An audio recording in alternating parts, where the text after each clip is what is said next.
আসসালামু আলাইকুম। আমি জানি আজকে আমাদের এই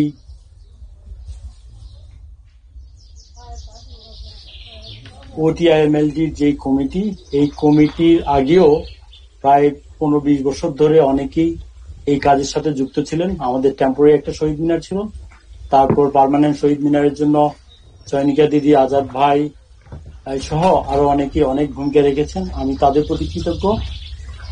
আমাদের শেষ পর্যায়ে এসেছি। আপনারা অনেক সময় নষ্ট করে আমাদের বক্তৃতা শুনছেন। আমি খুব সংক্ষেপে শেষ করব। আমাদের মূল এখানে দুটো জিনিস আমি লক্ষ্য করেছি আজকে। একটা হলো কমিটি নিয়ে কিছু কথা উঠেছে, আরেকটি হলো লুটেরা ভার্সেস আমরা সাধারণ যারা আছি।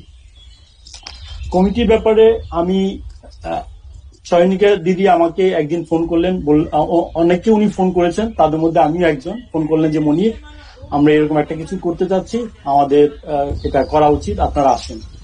আমি দিদিকে বললাম যে দিদি, এটা একটা মহৎ কাজ এবং আমাদের কমিটির অনেকেরই এখানে ভূমিকা ছিল আগে, তো আমরা সবাই মিলে যদি করি তাহলে আপনি আমাকে পাশে পাবেন। চয়নিকা দিদি বললো যে ঠিক আছে, আপনি সবাইকে ইয়ে করেন। আমি তখন আলম ভাইয়ের সাথে যোগাযোগ করলাম, যেহেতু উনি একজন মুরব্বী, ঘরোয়াতে সবসময় হতো অস্থায়ীভাবে, সেই হিসেবে উনি বুঝবেন যে কাদের এখানে কন্ট্রিবিউশন কতটুকু। আমরা সিদ্ধান্ত নিলাম, চয়নিকা দিদির কমিটিতে 18 জন ছিল। আমি জানতে পেরে আলম ভাইকে আমরা প্রপোজ করলাম, আপনি আরো 18 জন দেন।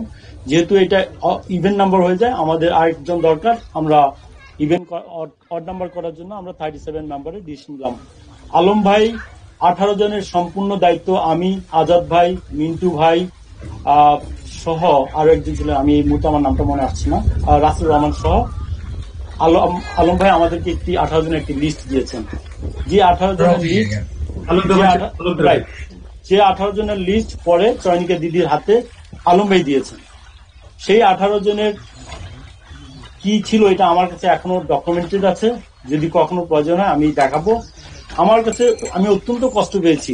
আলম ভাইকে লিডার মেনেছি, আলম ভাইকে নেতৃত্বতে এনেছিলাম আমরা আপন মনে করি। আলম ভাই আজকে ক্রাইসিস মোমেন্টে আমাদেরকে ছেড়ে চলে গিয়েছেন।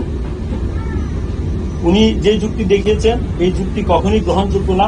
উনি বলেছেন উনি আরো পরে নাম দিয়েছেন। হ্যাঁ, তো আপনি পরে কিভাবে নাম দিতে পারেন? আমরা সিদ্ধান্ত নিয়েছি 18 জন আপনি দিবেন, সবাই মিলে সিদ্ধান্ত নিয়েছি। আপনি যদি 3 দিন পর আরো 30 জনের নাম দেন, it's not gonna be acceptable. You have to know that. আপনার লিডারশিপ প্রমাণ হবে ক্রাইসিসে। আপনি আজকে এই ক্রাইসিসে আমাদেরকে ফেলে চলে গিয়েছেন, যেটা আমি ব্যক্তিগতভাবে খুব কষ্ট পেয়েছি। এখন আমাদের আরেকটা বিষয় ছিল লুটেরাদেরকে নিয়ে কথা।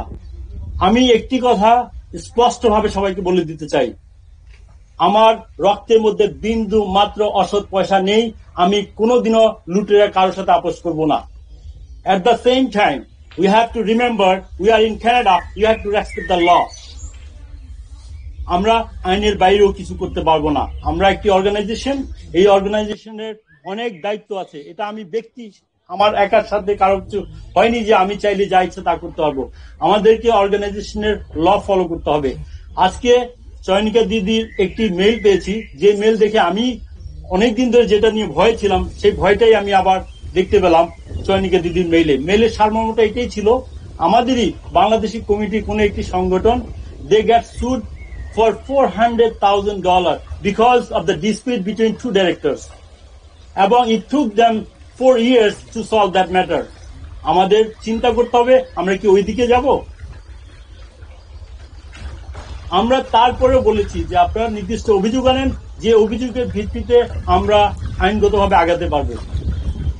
যদি অভিযোগের কোন সুনির্দিষ্ট অভিযোগ না পাই, আমাদের হাত বাঁধা, আমরা যেটা ইচ্ছা সেটা করতে পারি না। এই জিনিসটা আমাদের বুঝতে হবে।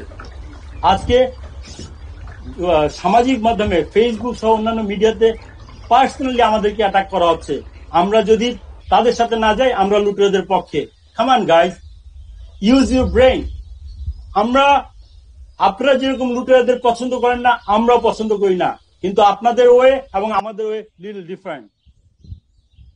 কমিউনিটিতে আমাদের এই আইএমএলডি কমিটিতে অনেকেই ঢুকতে পারেনি, এটা আমাদের অজ্ঞতা হতে পারে, যদিও আমরা চেষ্টা করেছি যতটুকু সবাইকে মিলে করা যায়। কিন্তু আপনারা জানেন একটি কাজে ভুল ত্রুটি থাকেই, আমরাও ভুলে উঠতে না।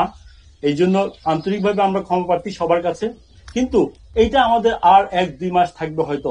এরপরেই আমরা উদযাপন কমিটি করব। আসেন আমরা সবাই মিলে উদযাপন কমিটিতে উদযাপন কমিটিতে থাকি, সবাইকে নিয়ে আমরা উদযাপন কমিটি করি।